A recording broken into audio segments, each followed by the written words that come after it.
नमस्कार दोस्तों। तो चलिए आज मेरी किचन में क्या पक रहा है। तो देखिए आज मैंने ये बनाया है पालक बीन्स की दाल। तो मैंने इन सब्जियों को दाल में यूज़ किया है।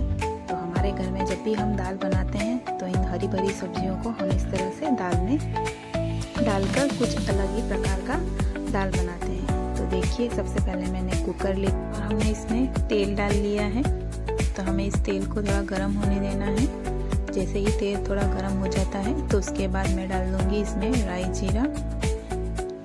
तो देखिए राई जीरा चटकने लगा है तो अब हम इसमें डाल लेंगे एक बारीक कटा हुआ प्याज, टमाटर और हरी मिर्च को मैंने क्रशर में डालकर क्रश कर लिया था इस तरह से। तो बस इसे हमें अच्छे से भूनना है। तो देखिए मैंने इस तरह से इसे अच्छे से भुना है और इसमें हम डालेंगे चपटी भर जितना हींग।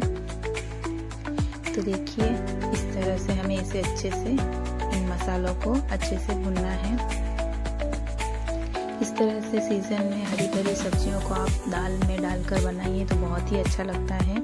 तो देखिए इस तरह से मैंने ये जो बीन्स होते हैं सिंपली वो भी मैंने डाल लिया है। तो बस इसे भी अच्छे से इन मसालों में भुनना है। तो इसे भी हमने अच्छे से तेल में फ्राई कर लिया है। तो बस अब हमें जो पालक था उसे मैंने अच्छे से वॉश करके उसे कट कर लिया है। तो बस उसे भी हमें इसमें ऐड करना है। तो बस देखिए इस तरह से मैंने इसे भून लिया है। अब हम इसमें बारीक कटा हुआ पालक डाल देंगे। आप चाहे तो इसमें हरी मेथी भी डाल सकते हैं और सुआ भी डाल सकते हैं। तो देखिए मैंने इन दालों में तुअर की दाल, ग्रीन मूंग दाल और पीला मग दाल यूज़ किया है। तो आप चाहे तो इसमें मसूर की दाल भी ऐड कर सकते हैं। तो देखिए इस तरह से मैंने इन दाल को करीबन 1 घंटे भिगो के रखा था। तो क्या है ये 3 से 4 सीटी में अच्छे से पक जाएंगी। तो देखिए मैंने इसे अच्छे से इसमें भून लिया है मसालों में। तो देखिए अब हम इसमें सूखे मसाले डालेंगे। तो सबसे पहले हम इसमें स्वाद अनुसार नमक ऐड कर लिया है और इसमें हम थोड़ा सा हल्दी पाउडर ऐड कर लेंगे।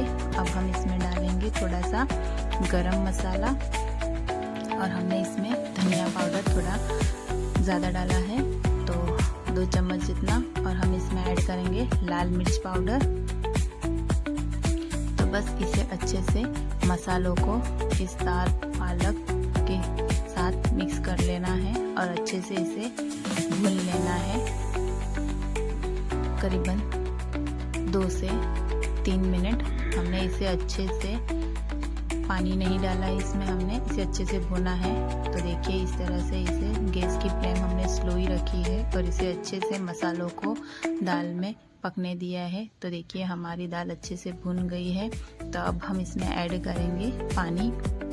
मैंने पानी की क्वांटिटी कम ही रखी है क्योंकि ये हमें एकदम दाल जैसा नहीं बनाना है, थोड़ा गाढ़ा बनाना है। इसकी वजह से मैंने इसमें पानी की क्वांटिटी थोड़ी कम रखी है। तो बस अब हमें कुकर की ढक्कन लगाकर इसे करीबन 4 से 5 सीटी होने तक इसे हमें पकने देना है और करीबन 5 मिनट तक इसे इसकी भाप में अच्छे से पकने देना है। इसके बाद ही हम कुकर खोलेंगे तो हमारी दाल बहुत ही अच्छी और गाढ़ी गाढ़ी बनेगी। तो हमारे घर में हम जब भी ऐसे सीजनेबल सब्जी आती है तो हम पालक को या किसी भी सब्जियों को हम इस तरह से दाल में ऐड करते हैं तो दाल का स्वाद और भी बढ़ जाता है। तो आप भी ज़रूर से इस तरह से ट्राई कीजिएगा सब्जियों को दाल में डालकर बनाकर।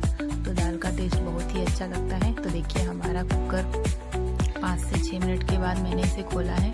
तो देखिए हमारा इस तरह से ये रेडी हो गया है, जिसे हम रोटी, पराठे या चावल के साथ खाएं तो बहुत ही अच्छा लगता है। इस तरह से आप इसे भी खा सकते हैं तो सूप टाइप भी लग सकता है। तो आप ज़रूर इस तरह से मेरी रेसिपी को ट्राई कीजिएगा। मेरी रेसिपी पसंद आए तो मेरी वीडियो को लाइक, शेयर और सब्सक्राइब ज़रूर कीजिए।